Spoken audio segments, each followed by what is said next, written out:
Are the one seeds in trouble when it comes to the FFPC playoff challenge ownership? What do you do with the Jacksonville Jaguars, the Los Angeles Rams, and more? And what is the secret and the keys to winning $500,000 in this year's FFPC playoff challenge?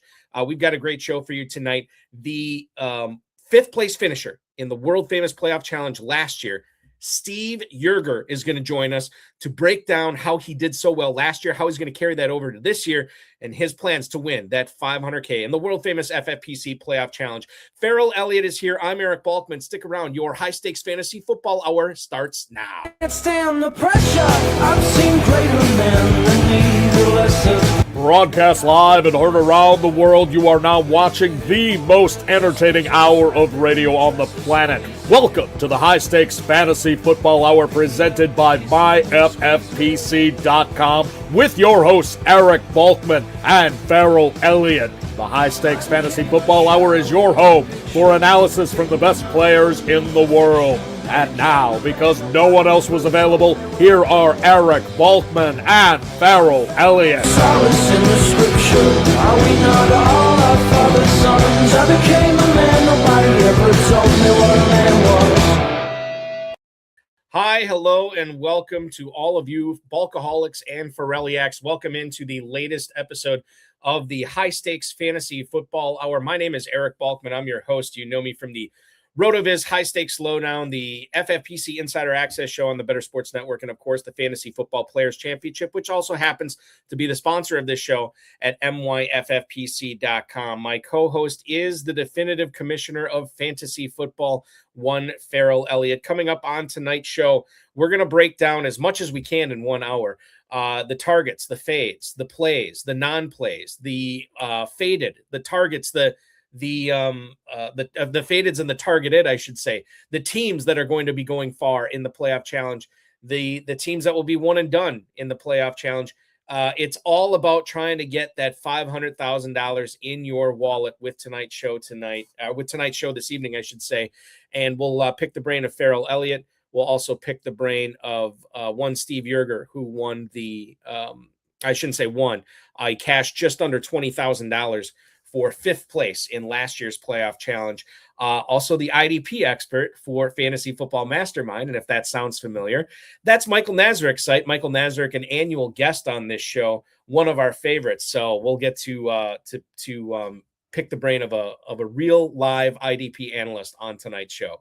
If you want to connect with us on X, you can do so at hsffhour, at Eric Balkman. Always check out the Kentucky Fantasy Football State Championship over at KFFSC.com. Facebook.com/HSFF is where to reach us. You can also email the show at highstakesfantasyfootball@gmail.com. If you have any questions for us, now is the time to send them in. We'll try to get to all the chat room questions, X posts, and emails in the fantasy feedback segment coming up later on in the show. Thanks to our audio engineer and my best friend Bryce and our producer and mutual friend Rob. As I said at the top, the FFPC playoff challenge is live and it's spectacular. myffpc.com is where to go for this. There is one last shot for you to win a $500,000 grand prize. And it just comes at a $200 entry fee. Really simple to do. The lineups are super easy to put together. There's no draft with this. You don't have to wait for a bunch of other owners. There's no salary cap. You don't have to get your brain out and have working with math. No. There's no convoluted rules. You're just picking players. You pick any players you want. The only stipulation, you can't have more than one player per NFL team. So if you want George Kittle, you can't have Christian McCaffrey. If you want Trevor Lawrence, you can't have Travis Etienne. That's the slant. It's so much fun. Quarterback, 2 running backs, 2 receivers, a tight end, a kicker, a defense, and 4 flexes. So it is a 12-team lineup. Like I said, you can enter for $200 and win $500,000, or you can enter for $35 and still be eligible for $100,000. Only one player per NFL team. That's myffpc.com.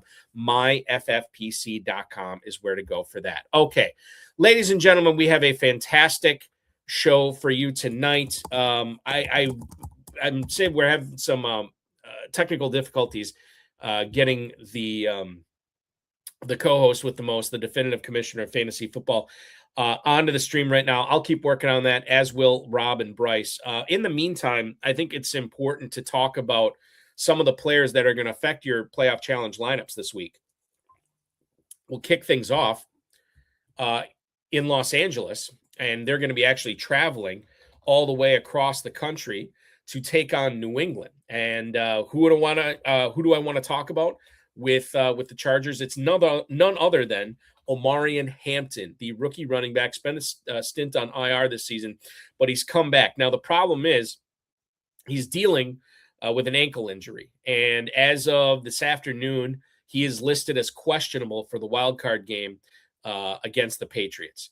Limited participant in practice today, but he says he plans on playing. And it sounds like whatever he's dealing with, how serious this ankle injury is, he's going to be playing through it on Sunday. 81% of the snaps were handled by Hampton in week 17. That was the last game when he was fully healthy. Now, I would imagine that Kamani Vidal is probably going to be playing a role in the game on Sunday. It's not just going to be all Omarion Hampton. And I will say that when it comes to your playoff challenge lineups, you have to remember that this game is Sunday night on the playoff challenge locks on Saturday. I'm sorry. The playoff challenge locks on Saturday. So you're not going to know officially whether Hampton is going to be active or not. Now, this could represent a buying opportunity for you as well, because he's probably going to be a lot more under-owned than what he was at before the ankle injury. I'm still staying away. I think you have to look at the Chargers as a team that, well, and I'll say this, some of the players I've talked to over the last couple of days, they seem to think that the Patriots might be ripe for an upset here. And I was talking with Howard Bender about this on SiriusXM just a couple hours ago. And I said, look, the Patriots had a soft schedule this year. Not a lot of playoff experience on this team. Maybe they're a year early on this. And they're taking on a Chargers team that tried to rest as many players as they could last week. So there is something to be said for that. I don't think it's a slam dunk that the Chargers lose this game against New England. And our friends in the desert would tell you that the Chargers are only a 3.5-point underdog. So they could very easily win this game. I've blabbed about Omarion Hampton enough. Let's talk about Omarion Hampton with one Ferrell Elliott, the KFFSC commissioner, as I bring him in right now. Ferrell, good evening, sir. How does are this? You, buddy? I bet you Howard damn Bender's computer didn't freeze up on him tonight. I'm glad to be with you, my friend. It's so good to see you. Happy playoff eve, man. I think that the postseason this year in the NFL, listen, you've seen more postseasons than I have, but I would say, at least in recent memory, I don't really have a good feel on how these games are going to go, which is scary, but it's also very exciting. Okay, who do you want to win besides your Packers? I was just going to say, yeah. I think it would be cool to see Jacksonville win it all with Liam Cohen in his first year. I think that'd be interesting.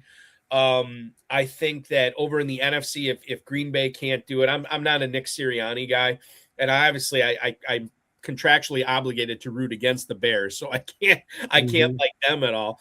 I don't know if there's a team I like out of I guess it'd be kind of cool to see Sam Darnold get to the Super Bowl. So I guess Seattle, Jacksonville. If I had to pick two teams and I couldn't pick the Packers, that's probably who I'd take. Okay, but you specifically wanted to talk about Hampton. Well, what do you do with him, Ferrell? Because he's a valuable part of that offense, right? But we don't know officially if he's going to be active until well after these lineups lock for the challenge, which could be an opportunity to pick up a player that's going to be under-owned if you choose Hampton as your Charger. Yeah, and you've got a little bit of a situation there that you've got to get past this first game, and that's their test. It's hard to really understand how they can do it for me. I just don't. Yeah. Now everyone wants to point to the Pats schedule, and everyone wants to talk about how they haven't played anybody. Well, you can only play the teams that you got on the schedule, right? And they've got quarterback skills, and when you get in New England that seem to be developing better every game, then you go to your Chargers, and the fact that they're without much offensive line play not only affects the quarterback, but it affects Hampton too. I might just move. I just might move on from this. The thing with the Chargers is there are some other players I like on this team. I think Yes. McConkey's a nice pivot. I could see Gadsden, obviously tight end premium with the FFPC. I could see him working there. I like Dicker, but I do think he's going to be owned in so many of these formats. So you're in danger of getting duped if you have Dicker on there. You want to? Is that what you want? A one and done kicker. Well, I mean, I know Nelson Sousa was talking about utilizing Kaimi Fairbairn as a weapon for the Texans, like where he was excited to use him for multiple weeks because he's been so good. So I don't think it's always a fade. Now, I always bring up, I think it was Jason Book who won this challenge back when the Seahawks and Broncos played. The Seahawks defense ended up winning him the 100K. Because they you had double points in the Super Bowl, and you had a case where he was the only one with the Seahawks defense, so that actually won him the six-figure grand. Yeah, and that's why guys play multiple teams. But I tell you one thing, Balky, I don't think in this year that a defense is going to be responsible for winning this thing. Yeah, it's just there's But so, the Hampton thing, I think, is a no-brainer. Let's just push him to the side. Right. But I tell you what, you're inviting. If you pivot to McConkey, you're inviting disappointment. I think. I don't know who you play on this Chargers team. Well, you could just fade him then. You could just fade him entirely. That's the other possibility as well. Let's talk about San Francisco here, Ferrell, because everybody. It seems like everybody I've talked to is very excited to play Christian McCaffrey. He's probably going to be the highest owned player in this competition, if not the highest owned, definitely top three. I actually like Kittle, and I know the Eagles are really good against tight ends this year, but I think he's a nice pivot play in this game because so many people are going to be buying into the volume of McCaffrey. And quite frankly, I was talking with Joe Bartle from RotoWire on FFPC Insider Access last night about this. He's like, look, I think the Niners are one and done. And if that's the case, then you take McCaffrey because he's going to be the highest point scorer and he'll be the correct Niner to roster. I will pivot off that and say you have to be unique somewhere. And if Kittle does somehow have a decent game and the Niners beat the Eagles, which is far from a long shot, I think they could easily do it. Then you're getting a second game out of Kittle, and he could have a potential third game. The Niners weren't that far off from being the 1 seed this year. And Kittle, I think in tight end premium scoring, he represents a really good pivot off of McCaffrey. So I'm team Kittle on this. I do know as I look at my rundown here, he was limited in practice yesterday, and I'll look up at his practice today. But the other thing too, probably no Ricky Pearsall in this game, which should mean more for Kittle. Okay, I want to go. I understand the reasons why you're not going with McCaffrey, but the reasons to go with him is not because of what he's going to do in the running game, but because of what he's going to do in the pass game. He could maybe get to double-digit catches for a running back, especially for the reason you said, Pearsall's not there. I think if you want to pivot off someone, you can pivot to Jennings, because Jennings is the one guy that can maybe get you 40 points, lose or win. He could have those kind of games. He's had them before. Just a thought. Without Pearsall, and if it is a negative game script for San Francisco, that would make some sense if you end up going with Jennings. And, quite frankly, what if the Niners lose this game 31-26, Jennings catches a couple of touchdowns? It's certainly not likely to happen, but all of a sudden you are looking really, really good if you ended up playing Jennings over one Christian McCaffrey as well. We'll move on here, Ferrell, to the next point I wanted to bring up tonight, and that is Jaylen Warren from the Pittsburgh Steelers, which I think is another maybe boring team to talk about, but an interesting to talk about, or an important one to talk about, I should say, when it comes to picking or not picking a Steeler for the playoff challenge. Jaylen Warren got in a full practice today. He had an illness. He was wearing gloves and a mask in the locker room, I believe, yesterday and Wednesday. I don't know if he was today. He's been splitting some work with Kenneth Gainwell in the backfield, running up against the Texans defense. I feel like even with Metcalf coming back after his 2-game suspension, you have Stingley that could be locking him up. And then and a guy who, by the way, doesn't really get great separation anyway, does DK Metcalf. And then you have Kenneth Gainwell, who's been catching all these passes, Ferrell.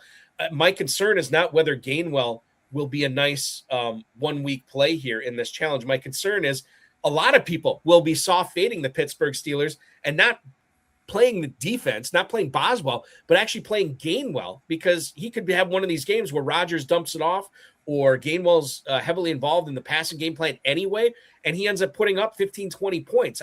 I think that I would, if I'm filling out 10 of these things and I'm choosing I'll put it this way.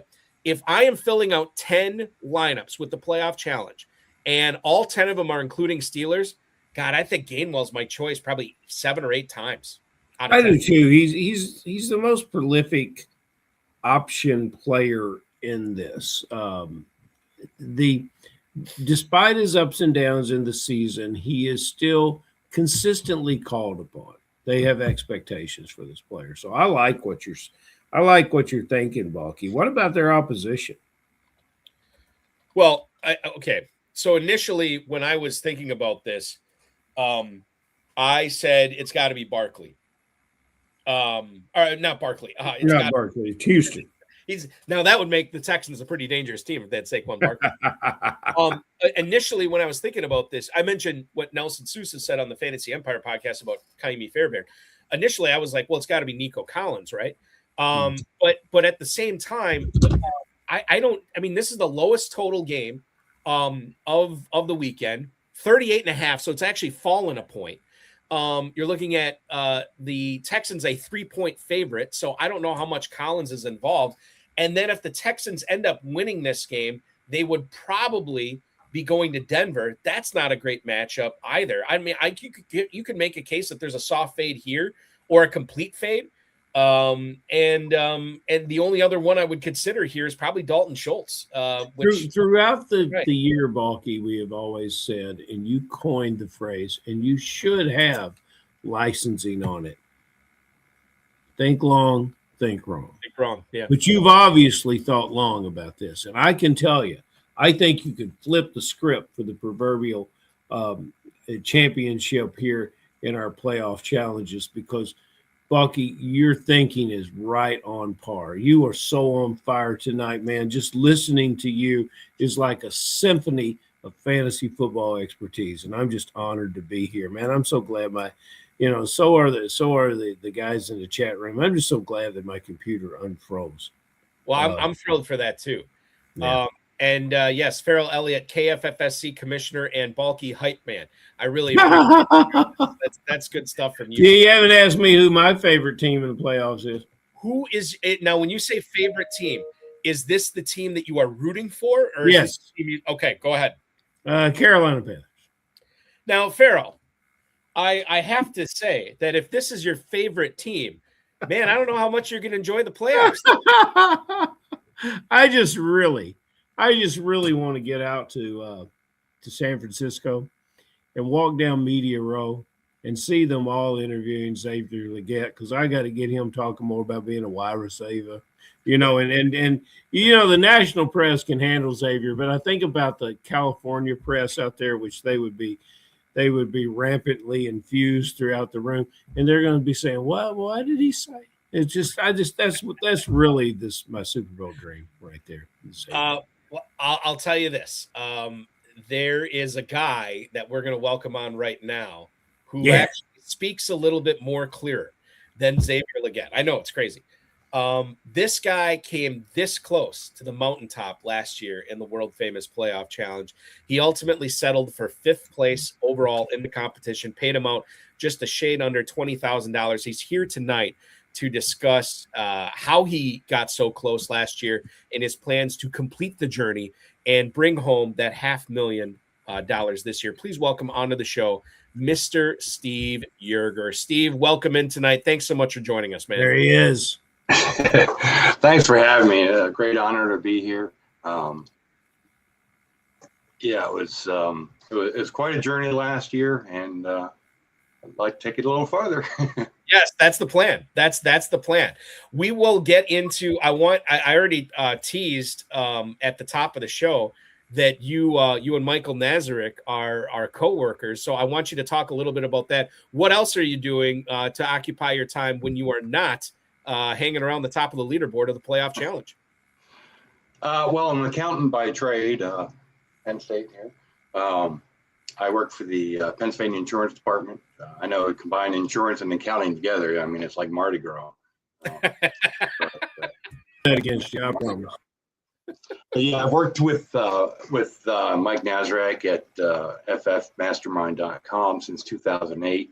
I've been his IDP specialist. That's my jam. I've done IDP leagues since 2002.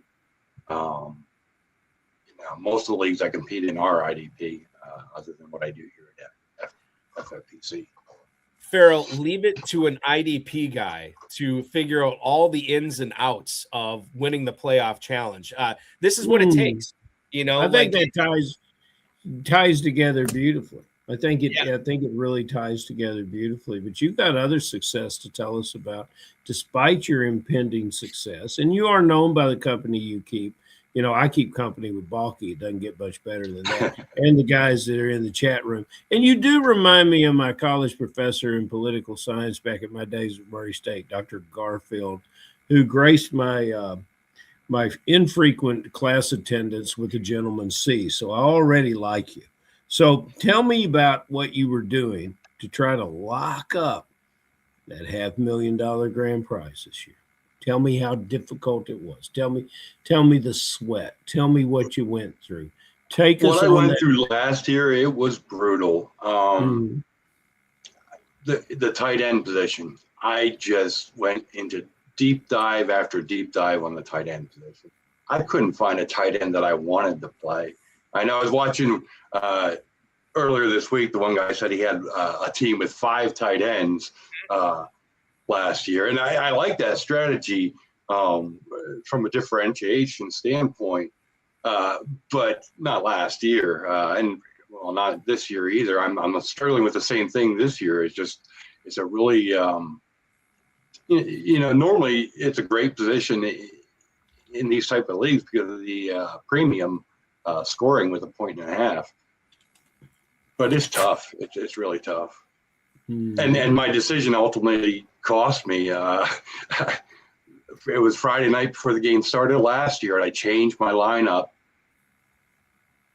just because of the tight end position.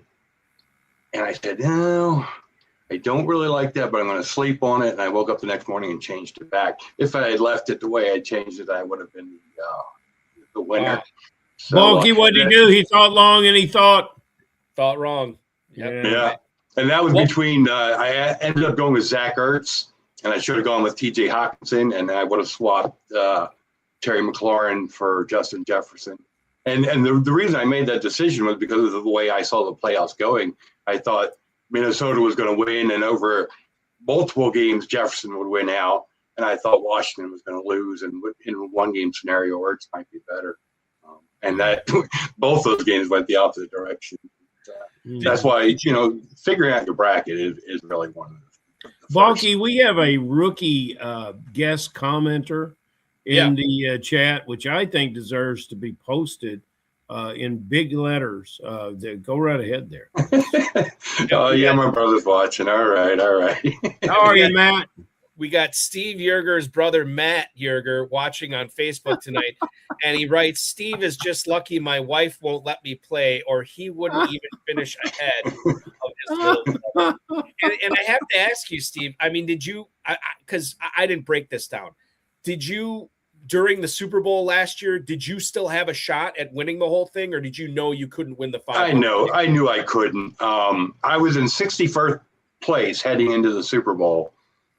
And it was close enough that it's my nature. I went and looked at the 60 teams ahead of me and found there were 4 teams ahead of me with the same 2 guys left that there was no way I was going to be able to catch. So I knew 5th place was my ultimate goal. And, it was good to get there. It really was. You know, and I owe it 106 all to Xavier Worthy. I mean, he was a difference maker for me. And then, you know, when I started my lineup, I had Travis Kelce, and like I said, I just didn't want to do that. I wanted to go with Worthy, and that's why I spent so much time on tight ends last year. Yeah. I mean, they are important for sure to try to hammer this out too. I want to ask you about your not strategy, but the way that you structure this. I always ask people this. I think I mostly get the same answer, so maybe I should stop asking the question. But Steve, when it comes to getting your playoff challenge together, do you fill out a playoff bracket first and then base your lineup off that bracket?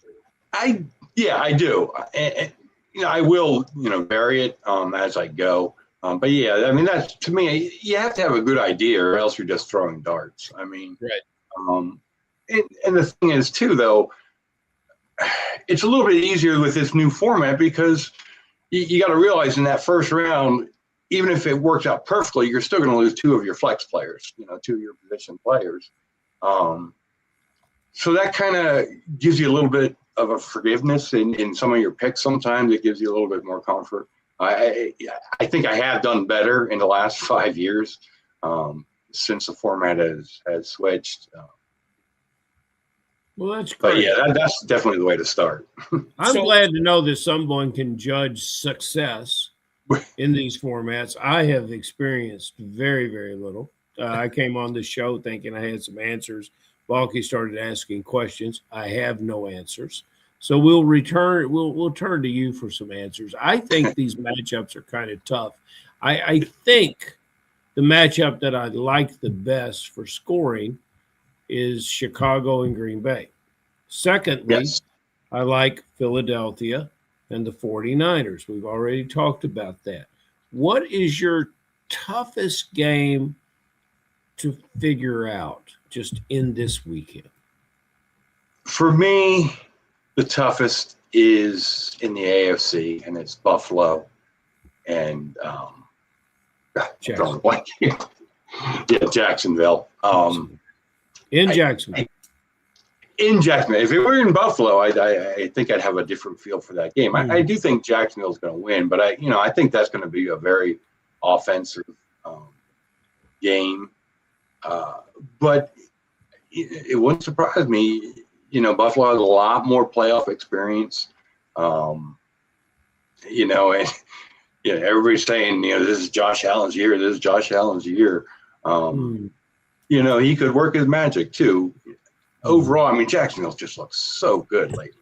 But as our frequent guest to the show, Adam Hahn, points out in the commentary, it doesn't seem to be magic in the playoffs. And although he has 10 playoff wins, he's the only quarterback with 10 playoff wins that doesn't have a Super Bowl win. Isn't that an amazing stat? I guess that has to do with the expansion of the playoffs. And that's one thing this year. There are only 6 quarterbacks with more than 1 playoff win in this playoff. A lot of inexperience, right? It just adds to the craziness of this year. I mean, this is really, the 1 seeds are a little bit lighter than what you normally see in a 1 seed. And yes, sir. Yeah, it's a different type of year for predictions. Yes, sir. Who do you have, just curiously, for when you filled out your bracket for your lineup? Who do you have playing in the Super Bowl this year, Steve? I went with Seattle, New England. A lot of inexperience there, but like I said, there's inexperience all around. They're well-rounded. Especially with New England, I like the way their path looks. They might be able to avoid, if Buffalo would happen to beat Jacksonville, they could avoid Jacksonville. But they're going to get Jacksonville in a northern game. Who knows what the weather's going to be like? So I think that makes that game easier for them if they do get Jacksonville. And if Denver is waiting for them in the final, I'm just not impressed with Denver overall. They might be more a year away, from being more of a dominant team in the playoff situation. Who has a bye in the AFC? It is Denver. Oh, I just want to throw that out there for you, Eric. Yeah, I know. They earned that. It was not a gift.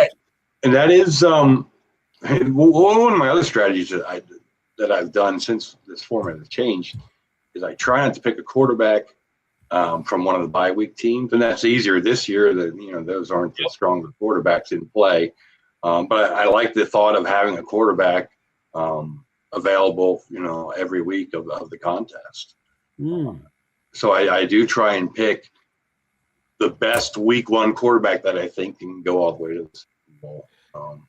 That's just always been something I focused on. And to your point, and I think this is what you were just basically saying, the bye week quarterbacks this year, Sam Darnold, Bo Nix, not exactly the most attractive options. Right. Yeah, it's easy to fade them this year. Yeah, I'm sure if I had multiple lineups, I'm kind of a one lineup guy. I've done 3 or 4 lineups at most. Last year was a single lineup, but if I was doing multiple lineups, yeah, I'd love to take a chance on one of those quarterbacks, or there's a lot of different quarterbacks I'd like to take a chance on. But and I think like the other thing too with Darnold, taking a chance on him, there's going to be so much Smith and Jigba. Yeah, I can't even imagine who else you would go with. No, if it's not JSN, it's going to be Darnold for me. I mean, flip a coin on the 2 running backs, and there's really nobody else that in the passing game stands out. Do you, Steve, think about the 1 seeds this year, and the people I've been talking to over the last few days? I get the impression that people are very nervous, more so than the normal, that both of these 1 seeds could be one and done this year, because it's a very flat competition. The line separating the 1 seeds from the 2 to the 3 to the 4 to the 5, quite frankly, it's not that big. And because we don't have, Smith and Jigba is probably the only really good option combined from those 2 1 seeds. How likely do you think that both Denver and Seattle, one or the other or both, could be eliminated in their first game? And you already mentioned how you like to have a quarterback for 4 weeks. How much does that change the way that you roster the players from those teams even more, knowing that they aren't as dominant as 1 seeds we've seen in the past? Yeah, and that makes it tough. And that was what was always tougher before, when there were 4 bye week teams that you just didn't know how the matchups were going to come out for them. There was a lot more up in the air. Denver, in the comments, they're very beatable, and they are. The one thing I look at, they're going to face somebody from 4 on down. And I think if they had to face, Jacksonville or New England in that first game, they would definitely be going down. The AFC is a little bit weaker in the 4 through 7, I think, than the NFC this year. Whoever comes out of that Pittsburgh-Houston game, they're decent teams. Either one of them could take Denver down, but I still think I would favor Denver in those matchups. I have Denver winning and going to the championship and then losing to New England. But I think it could happen. Interestingly enough, in the NFC, if Seattle has to play the Rams first, I would bet on the Rams, but if they meet in the final, I would bet on Seattle. And I don't know why, but I feel different about that matchup if it's in the championship game or if it's in the divisional round. I get where you're coming from. If the Rams are coming off a big win over the Eagles, I don't know if you can see my Eagles shirt. I'm a big Eagles fan. That's right. Go Birds. and I was jumping up and cheering when Worthy was scoring last year in the Super Bowl. It sure was. I said, he was my difference maker. But people are going to be jumping up and cheering in Duval County. That's a big deal. This is their sort of coming out party. I love this matchup too, just because they're both small market teams, and you look at the Bills Mafia and the Duval crowd, and there's a lot of similarities there. If you're playing multiple teams, if you take an Allen and Lawrence, one of those quarterbacks is going to survive and move on. So so if we take Lawrence out of the equation, I want you to come in with as many Jacksonville potentials playing starts as you can. Who you like the best? I don't need volume. I just need clarity of exclusivity. I don't care. You can give me as many as you wanted that you believe in, but I'm curious if your 1 and 2 match up with mine. Well, after Lawrence, and I'm going to qualify this. I don't think I've ever had this guy on any fantasy team ever. And it doesn't mean I don't like him. I'm always just about half around behind everybody. And that would be Mr. Travis Etienne. Mm-hmm. I've never been a huge fan, but like I said, I admire his talent. But just this year, he's been a different player. And I just get the feeling people are going to devalue him a little bit. You look at his, after his bye week, he had one bad outing. And he's not crucial in the passing game, but he's not non-existent as well. So he's a guy I'm going to have trouble not playing. And then if you're going to look, I mean, they have so many good options in the passing game, and that's what makes Lawrence so. It reminds me of the days of Tom Brady before Randy Moss. If you wanted to play anybody from that offense, it was obviously Brady because who knew what receiver you were going to throw to. But for me, I'm going to go with my 2 Penn State guys at Brenton Strange at tight end, and then Parker Washington. There you are. There you are. There's my number 2 guy. There's my number 2 guy. You look at Parker's targets over the last month or so. It's pretty impressive. The last week 16 and 17 had 10 targets both games, over 100 yards. He could be very undervalued too. He could be one of those players like Worthy was for me last year, where just not a big percentage of ownership. I mean, with Worthy, it'll be Kelsey mostly last year, a little bit. A very small percentage of ownership. Where's your Jacoby Myers fall in?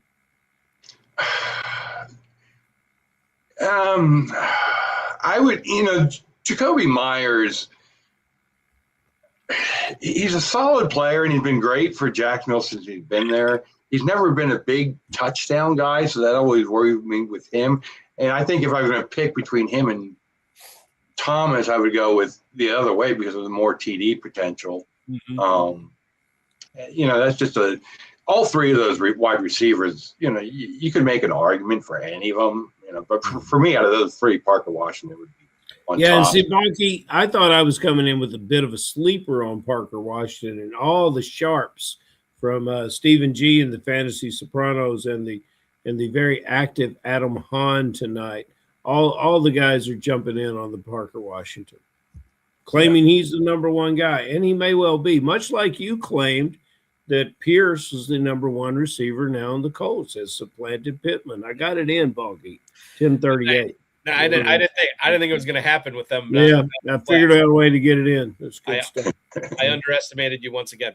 The other great thing about Parker Washington, as Steve and Adam are pointing out, and Steve Yerger pointed out, I mean, not only is he their number 1 receiver, de facto number 1 receiver, he's returning punts. I mean, it's action scoring in the FFPC. He has scored more than 1 special teams touchdown this year. That could be a big factor as well. Now you can't get the stack with Jacksonville and Parker Washington in this particular competition. Yeah, right. Parker Washington, man, if he returns a punt, that's going to count for you as well. So that's another attractive part of utilizing Washington. I think for a lot of do that. There you go. I got to get my oinker on as well. So the other thing that and here's my segue. If you believe that Jacksonville is getting to the bowl, I think Trevor Lawrence would be a very obvious pick, right? Yeah. In the NFC, there's going to be a lot of people who believe the Rams get to the big game. And I think history and math would tell you that Stafford would be the play if you believe the Rams are getting to that big game. However, there's been multiple times, not only this year, but over the course of the time when these guys have been teammates with the Rams, that Puka Nacua has actually outscored Matthew Stafford. So the question here, Steve, is even if someone believes the Rams are making it and going all the way, is Puka Nacua actually the smarter choice at quarterback or at wide receiver rather than using Stafford as your quarterback? Because the other thing, too, is it also frees up your quarterback position to utilize on your AFC team as well. Your thoughts on that? Well, right, and that's what I was going to say. In a standalone basis, I could still make the argument for Puka, but considering the fact that it does free up that quarterback position for elsewhere, I mean, yeah, I think it's hard to go Stafford over Puka. I mean, it would definitely differentiate you from the crowd. But I mean, Stafford will have decent ownership, and I can see them having a solid chance of making it to the Super Bowl and getting those 4 games for Stafford. But I still think the better option. I mean, because Stafford doesn't give you the running option that some of the other quarterbacks do.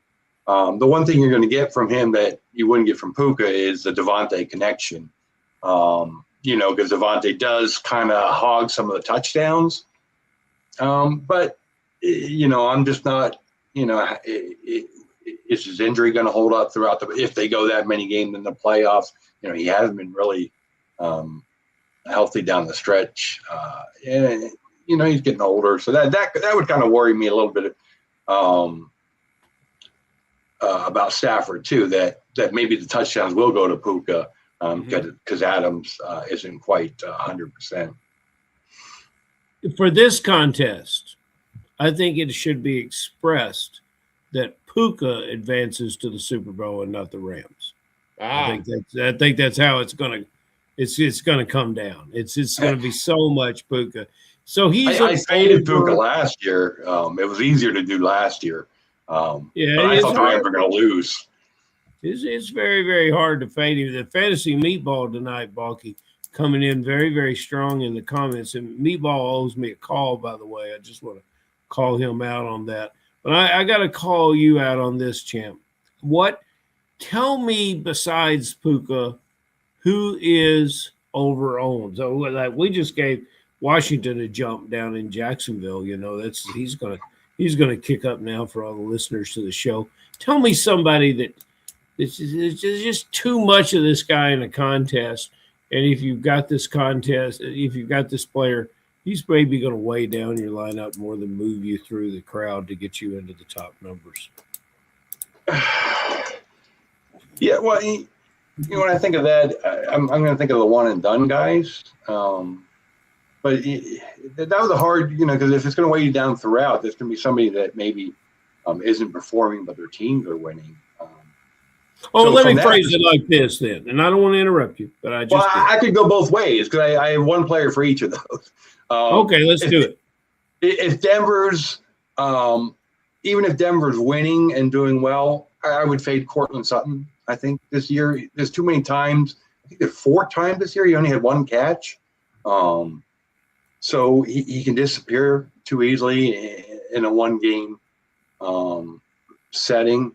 And but if you're talking somebody that I think is going to be one and done, I'm going to go with Christian McCaffrey. Because you look at the rankings, and everybody still has McCaffrey ranked, pretty high up in playoff rankings. And I know the Eagles, I don't think they have the juice this year, as much as I'd love them to defend. But I don't think San Fran. I mean, they just looked really, really bad last week. Now they have to fly across country. I just don't see any way. Backup linebackers.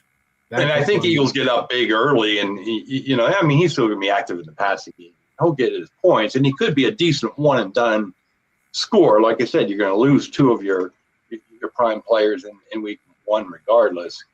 But I just think he's an easy fade to differentiate yourself because he will still get heavy ownership.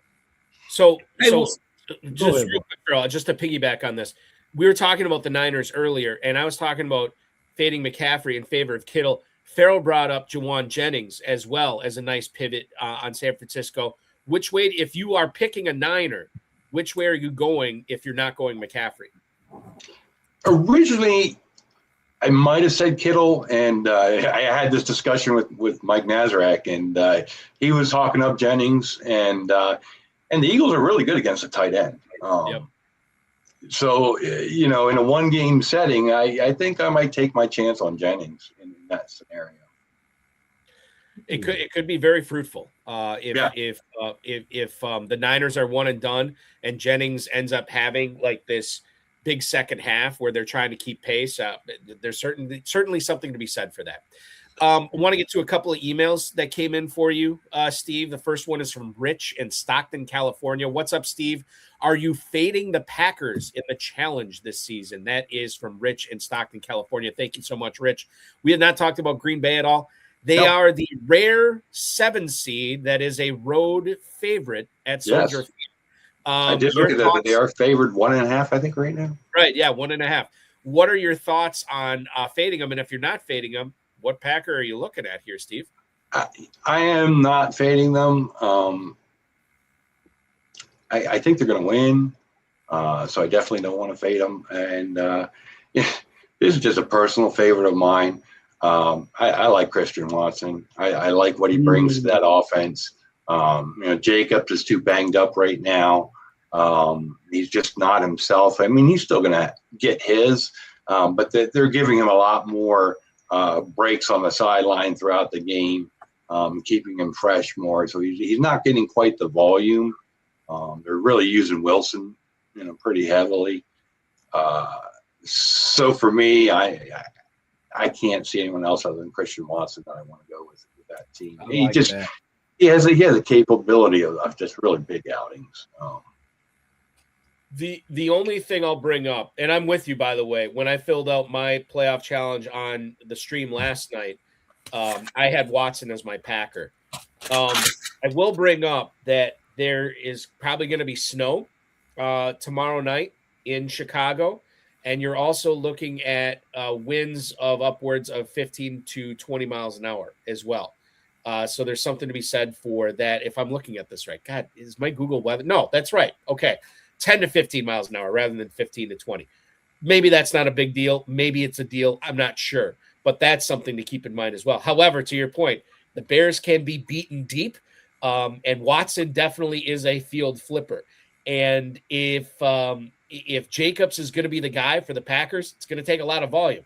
Won't take a whole lot of volume with Christian Watson. He could be the guy in 1 or 2 plays on this offense in this game.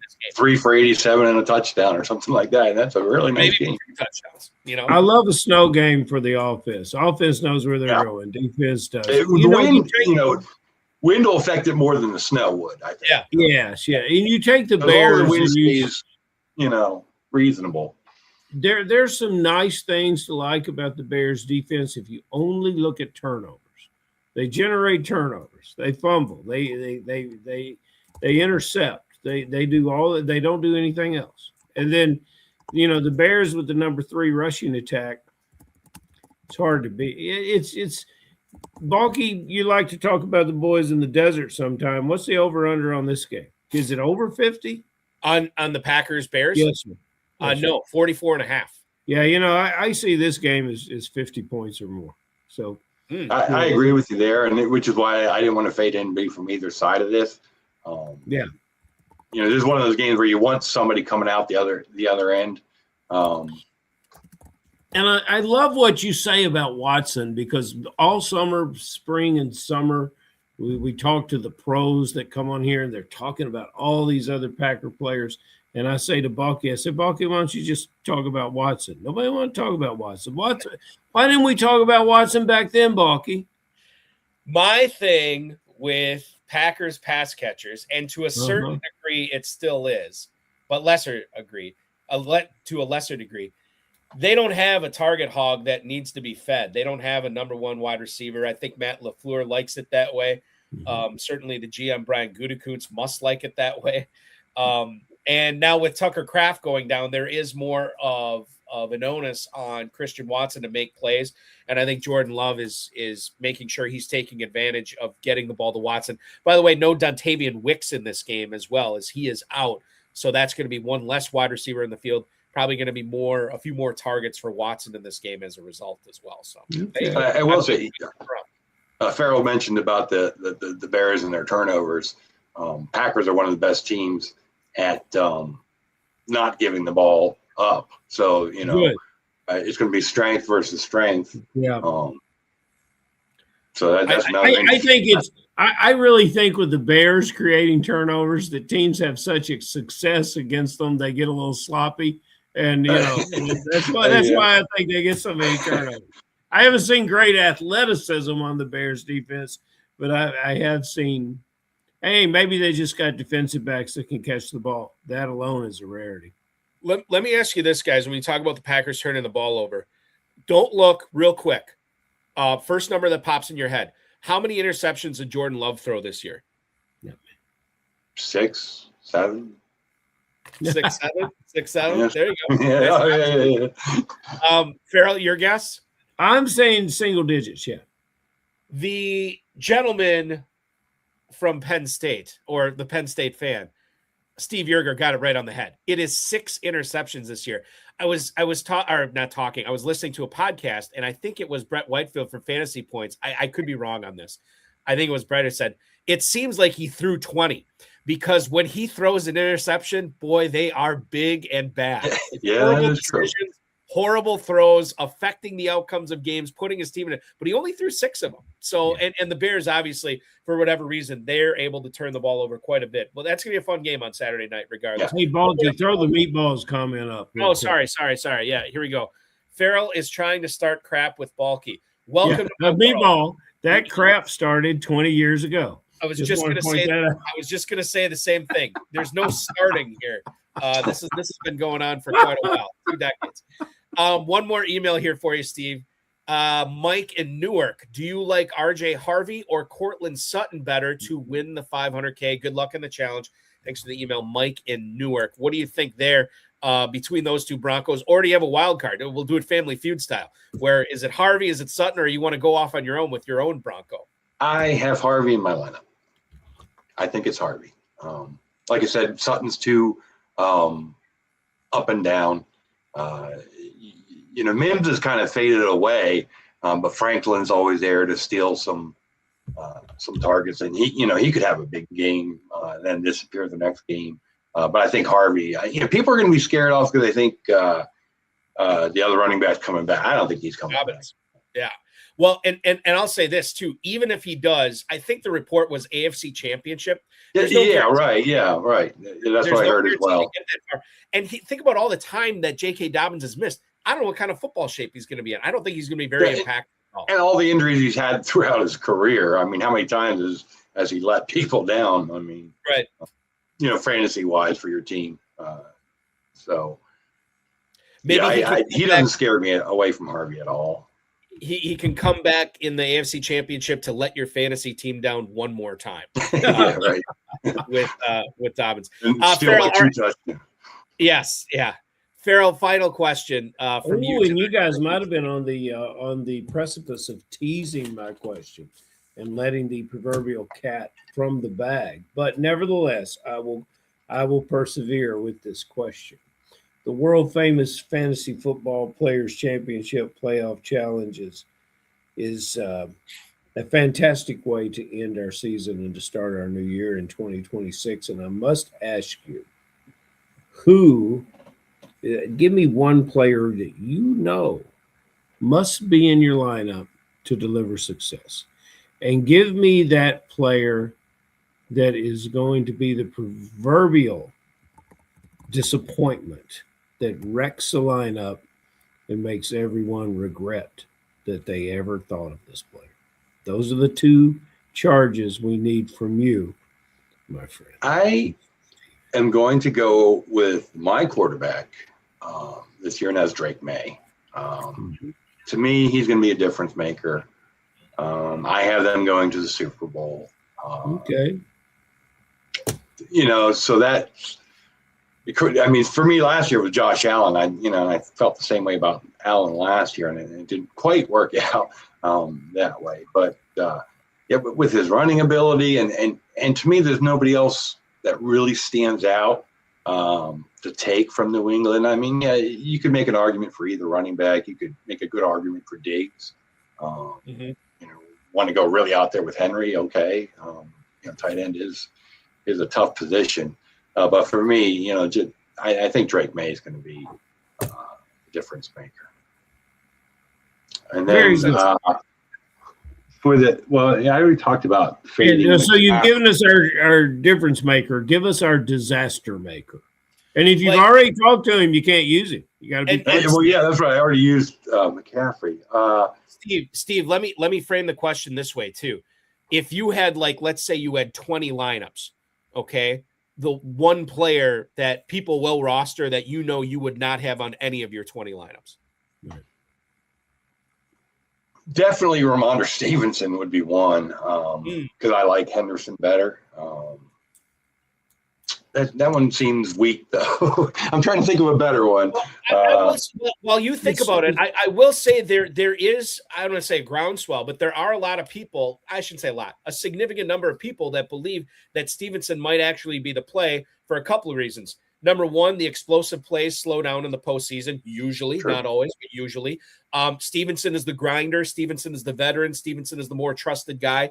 And think about how long it took Vrabel and McDaniels to give finally unleash TreVeyon Henderson. Are they going to be willing to do that right away, week one of the playoffs? Potentially not. So you can tell yourself a story why people will tell themselves a story, rightly or wrongly, of why they're going to use Stevenson in their lineup. So I don't think it's as soft as an answer as you might think it is. Yeah. And he's great, those inside the 5 touchdowns. Yeah. But I'm counting on my quarterback to steal those.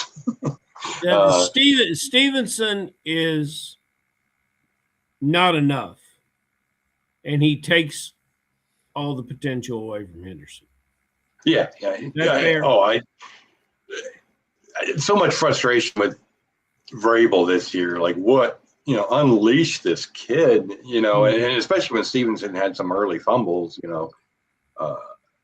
that brought that problem back to the forefront. What he had, 2 in the first 5 weeks, I think. He'd been better since. But yeah, it's come on, what's going on here? Why is Henderson not getting used more? It was frustrating as a big Henderson owner. Some of my teams. Yeah, it stunk in the regular season because Henderson came on at the end of the year, right when your team has been eliminated, and right, yeah, right, or it isn't really going to help you anymore. Yeah. Well, listen, Steve, I think you've helped a lot of people formulate some lineups tonight. You might have done yourself a disservice because I think you were too helpful, and now you've made it that much harder for you to get from 5th place last year to 1st place this year. Yeah, now I got to go tweak my lineups a little bit after. Right. Now you got to go change them to all the players you didn't talk about tonight. But listen, man, this is a lot of fun. Congratulations on the success last year. Best of luck to you in the challenge this year. Keep up all the great work for ffmastermind.com, writing all that great IDP content. And we will talk with you again soon. Enjoy the NFL postseason, my friend. Thank you. Thank you, my friend. Absolutely. That is Steve Yerger, the 5th place finisher in the FFPC playoff challenge from last year. Nearly a $20K winner, Ferrell. And he spilled his guts tonight, which was great. He did. On how to formulate these lineups. Okay. A real gentleman. He loves those Nittany Lions, too. He does. Yeah. Shout out Penn State. Shout out Adam Levitan, which I think I'm contractually obligated to say after you say shout out Penn State. You have to shout out. You have been really dropping the names tonight. Yeah. Well, I mean, I am a name dropper. You live in such, you travel in such high circles. It's really cool. Only in Louisville do I travel in high circles, Ferrell. Only in Louisville. You're beloved most here, but you travel in high circles everywhere. Speaking of Louisville, I have to talk with you off air because not a lot of people care about this. Quarterback for Louisville, former quarterback for Louisville, has actually joined the Wisconsin Badgers. I need to talk to you about him. What is his name? I'm going to look it up right now. Let's look it up. Yeah. It is a guy I thought we had talked about before, Deuce Adams. Yes. Mm-hmm. Yeah. So he is now going to be probably the backup to Colton Joseph, who's coming over from Old Dominion. And knowing that the last 3 quarterbacks the Badgers have gotten in the transfer portal all suffered season-ending injuries in the first or second season, Deuce Adams is going to get a lot of playing time for Wisconsin this year. And Deuce needed to get out of town because the longevity amongst quarterbacks at the University of Louisville is not necessarily the way they go. Yeah, that's true. They really enjoy and manage and do a great job with portal quarterbacks, and that's what they believe in. Yes, we have to do a good job with answering these emails. Okay. Tonight. I'll go to Nate in Houston's first. He writes, "What's Nate doing?" Nate wants to know if the Pats are for real. He wants. Well, sure they are. You believe they are? Okay. Well, sure they are. We just had a guest on in Steve Yerger who said Drake May is his quarterback. Yeah. He's projecting a New England Seattle Super Bowl.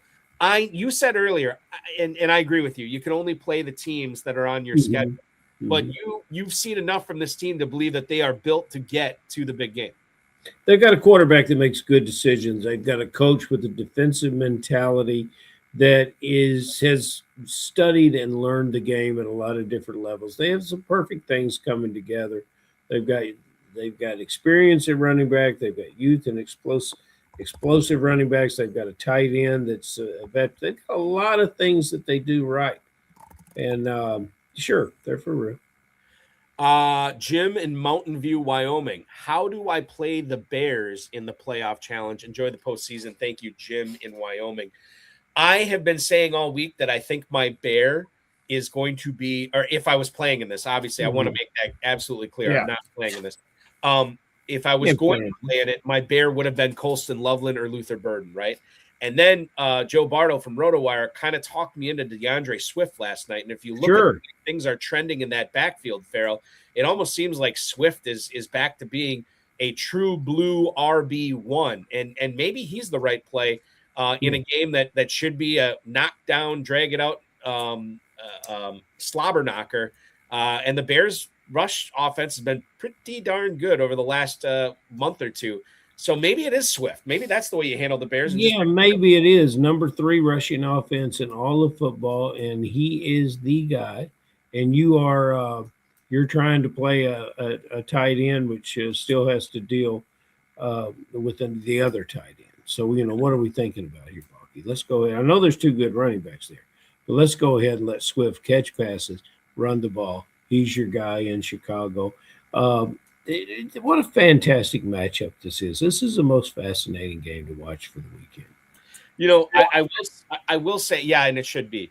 I will say that we don't have a super rich tight end class in this year's playoff challenge. I think I said there was 2 of them. Steve G last night on the show, and somebody else, I can't remember who was watching, and said that Steve was a guest on the show. No. Steve was in the chat room. He was in the chat room. But he said Dalton Schultz and Brenton Strange, and I think I have to add those on as well. So maybe this tight end, the tight end group goes 4 deep rather than 2 deep in this format. And listen, Harshal Sheth, who I was talking to on Tuesday night on the Road of his High Stakes Lowdown, he said, and Steve referenced that 5 tight ends in one of his lineups. I have never seen a 5 tight end or a 4 tight end lineup win this. I could be wrong. I've maybe seen a 3 tight end win it once, but usually it seems like 2 tight ends is the magic number for this. And it makes sense for Loveland and Kittle. Although I might be backing off Kittle now, the way you guys are talking me into Jennings. Yeah, Kittle and Loveland. Back off Loveland too. Okay, I'll back off Loveland. Let's go to the Eagles. Norm in New York. Saquon Barkley or A.J. Brown for my Eagle. I know that there's certain people that would pivot off both of them and say Devonta Smith.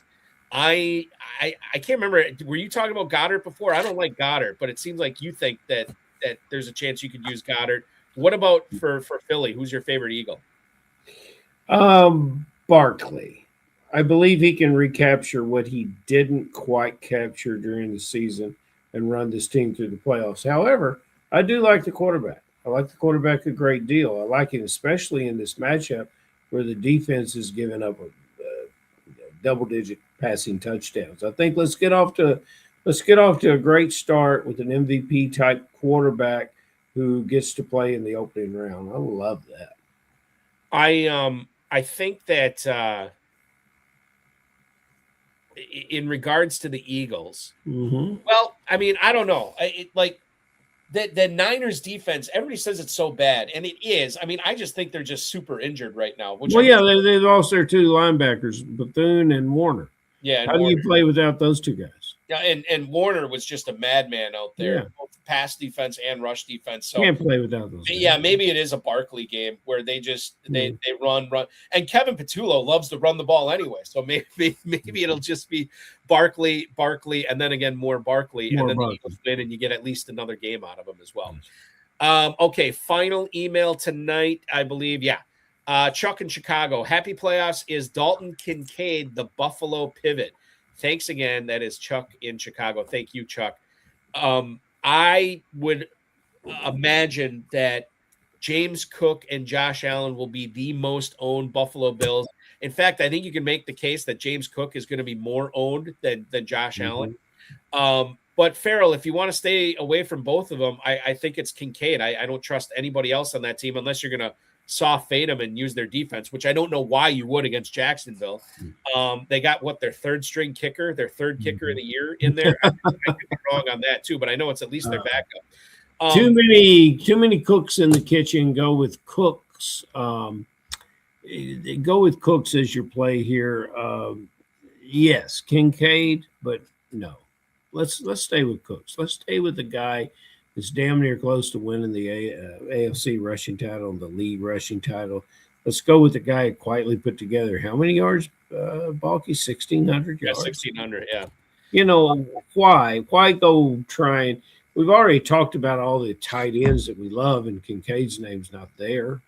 Why? It's not necessary. Let's go Cook. Yeah, I don't trust him. He's been way too inconsistent throughout the regular season. Now he's going up against tougher defenses. Adam did say, you can't run on Jacksonville, which is true. I mean, they led the league in rushing yards against per game. I think it was like 85 or something like that. So it may be tough sledding for James Cook. But if the Bills get by the Jags, then all of a sudden you're looking at potentially 2 games from Cook. And if they lose the next game, then it looks like Cook might be the play over Josh Allen at the correct bill. This is just we're galaxy braining this, and we just don't have enough time. But no one was playing Xavier Legette but me. Yeah, well, I'm rooting for the Panthers for your sake. Yeah, but we got to root for those Panthers, baby. I'm excited to kick off the playoffs tomorrow. The playoff challenge. I'll mention that before we sign off as well. Give you an update on how much time you have to sign up for that. Speaking of signing up, Ferrell, KFFSC.com is where to go for everything that is going on with the Kentucky Fantasy Football State Championship. The Super Bowl party, which is coming up in just under a month. Everything, all the drafts sold out both days, right? We're a complete sellout a month ahead, Balky. It's a wonderful commentary to our players who wish to come. Some are new players. Steve G's making his first trip. We'll miss Tom Smith, who will not be there in person this year. But the group that is coming is fantastic. The fact that you will be able to be there, that's been the motor behind a lot of people wanting to come and play against Balky. We've opened up 2. They will be available tomorrow. We've opened up 2 leagues, 2 ancillary leagues, which will be linked to earning teams not only in Kentucky, but teams in Las Vegas for the winners here at the FFPC. So it's a great weekend. We're going to make room for you. We're going to make contests for you. Come and be with us for this, the kickoff league of our 25th annual KFFSC. KFFSC.com is where to go there. Check that out this weekend and register for those leagues. You can also, while you're there, sign up for the Rocky Blyer Super Sunday Sweet 16. That's right, because the meatball says he waited too long. Right. He can also play online, and he can come on down here and be part of the party and play in the ancillary leagues. So one of those is already up. A couple more will be up tomorrow. KFFSC.com is where to go for that. Ferrell, always a pleasure, my friend. Enjoy Super Wildcard Weekend. Let's do this again next Friday night. Can't wait, Balky. You got it. That is the definitive commissioner of fantasy football, one Ferrell Elliott, and that will wrap up tonight's show. I want to thank Steve Yerger, Ferrell Elliott, the FFPC, Rob Bryce, and of course, each and every one of you. We will be back 10 p.m. next Friday, 10 p.m. Eastern, for another edition of the High Stakes Fantasy Football Hour. Other shows that I did this week for the FFPC, in case you missed Tuesday night's RotoViz High Stakes Slowdown, you can check it out on the RotoViz podcast feed, as well as anywhere you get podcasts. The FFPC socials, Facebook, Twitter, YouTube still has it. I talked with 2015, 2016 world famous FFPC Playoff Challenge 6-figure grand prize co-champion Harshal Sheth, who has played this contest. He's actually, if there is one person, probably him and Tejas Badawala, his former co-owner, that's who they won it together. And both those guys have actually come close to winning this contest the second time. So he was a great guest. Really gave me a lot to think about, gave you a lot to think about as well. If you watch that, in case you missed it, check it out before you submit your playoff challenge lineups. Next week, next Tuesday night, will be the season, I think, 10 finale of the RotoViz High Stakes Slowdown at 10 p.m. Eastern time on Tuesday. 10-time FFPC league champ Ken Ford will join me. He finished in the top 50 of the FFPC Divisional Playoff Challenge last year, so we'll talk with him about that, as well as his lineups for the Playoff Challenge this year. That is the season finale. However, it's not really a season finale because we switched from going weekly on that podcast to going to the first Tuesday of every month until the NFL's playing season starts again. So we'll still have plenty of RotoViz High Stakes Slowdown throughout the spring and summer and early fall for you as well. In case you missed it, watch last night's FFPC Insider Access show on the Better Sports Network. Any of their socials, any of the FFPC socials. It's also on anywhere you get podcasts as well. I spoke with RotoWire's Joe Bartle. We each put together a playoff challenge lineup, so you can feel free to dupe us on that. And then next week, we go live again from 7 to 9. Next Thursday, Fantasy Pros Pat Fitzmaurice will be my guest co-host for that. That's always a fun time when Pat swings in to do the show. I will mention the world famous FFPC Playoff Challenge one more time. It is live. It closes tomorrow, perhaps maybe even closing earlier. I'm looking at this right now. And this is real-time update, unless you're listening to this or watching this later. That's not real-time. But if you're watching it live right now, we are, as far as capacity goes, 85% full with the $200 playoff challenge. And then with the $35 playoff challenge, we are looking at probably about the same, I would imagine, actually. We are looking at, we're about 87% full on that one. So this is the time when these entries are flying the rest of tonight and tomorrow morning. Just get in now. That's all I'll tell you. Get in now. Worry about setting the lineup sometime early tomorrow afternoon, but just get your entries in so you don't get locked out of this competition. A $200 entry fee gets you eligible for a $500,000 grand prize. $100 entry fee gets, or $35 entry fee, beg your pardon, gets you eligible for a $100,000 grand prize. There's no drafts or salary caps. You're picking whatever players you want, just one player per team. So if you want Sam Darnold, you can't have Jackson Smith and Jigba. If you want Bo Nix, you cannot have Cortland Sutton, that kind of thing. Sign up now, myffpc.com, myffpc.com. Remember to like this video, subscribe to the channel, comment on the video, share with your friends, share with your enemies, and get notified each and every time we go live, which will be next Tuesday at 10 p.m. Eastern, next Thursday at 7 p.m. Eastern, and next Friday at 10 p.m. Eastern.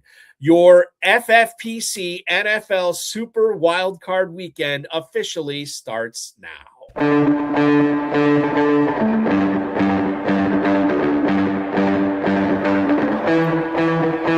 This has been another episode of the High Stakes Fantasy Football Hour presented by myffpc.com. It was broadcast live and was watched around the world. Balky and Ferrell will be back next week with more analysis, more interviews, and more advice from guests much smarter than they are. Thanks for watching, and we'll talk with you again next week.